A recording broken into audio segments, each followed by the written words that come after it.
Anybody in this town's capable of murder. Just off Highway 81, southwest of Oklahoma City, sits Comanche, an old oil town, a place now known more for high school football than its oil wells and black gold.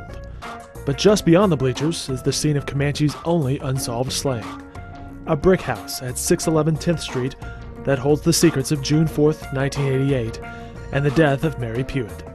Family members say Mary was beautiful and loving, but tough. She kind of a whole lot of kind of like me, I think. She didn't like people to be run over. She'd fight you in a holy minutes.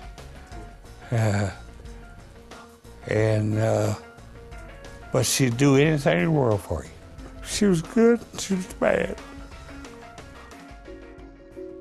She was strong-willed and ready to be on her own. At just 25 years old, Mary had been married. She had also had a string of painful surgeries. She had been injured by an Alzheimer's patient while working at a nursing home. The accident left her partially disabled and with few options for supporting her 2 daughters. Mary found work at Harold's Club, the only bar in town.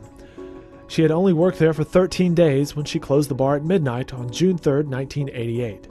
She took that night's receipts to the manager, then headed home. A friend was waiting for her. The two would watch TV before he headed back to his house just before 1 a.m. What happened over the next 5 hours remains a mystery. I wanted to go in and just hold her one more time. Elizabeth Morgan found her daughter's body when she brought Mary's children home. Mary did not answer the door. Her youngest daughter climbed on the planter and looked into her mother's bedroom. She got off and she was just white as a sheep, and she said, "I can't wake my mama," and she's full of blood, all covered in blood. Morgan found Mary lying on her bed, dressed in only a t-shirt and socks.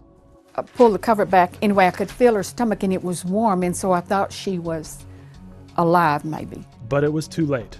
Mary had been stabbed 30 times, mostly in the neck and upper chest.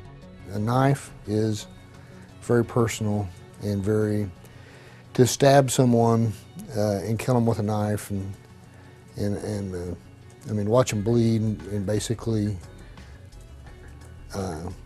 slash them and cause their death, that is a very personal, rage-induced crime, generally. Authorities with Comanche Police, the Stevens County Sheriff's Department, and the DA's office questioned a long list of people. First, there was Ricky Tidwell, a man Pewitt married when she was 16. That union lasted less than a year. David Morgan says he saw Tidwell at his daughter's house just a few nights before she died. But Tidwell's family says he was out of town the night of the slaying. Then there was Mary's second husband, Tim Allen. The marriage lasted for several years, but ended in a divorce that was more difficult than the marriage. Mary's family says Allen and his new wife attacked Mary earlier that year. They also say Mary stabbed Allen in the hand during another fight. Detectives also looked to admirers, jealous girlfriends, bar patrons, and local criminals. There's probably too many suspects in the sense that almost all the scenarios I can run in my mind kind of match someone. Anyone is capable of murder.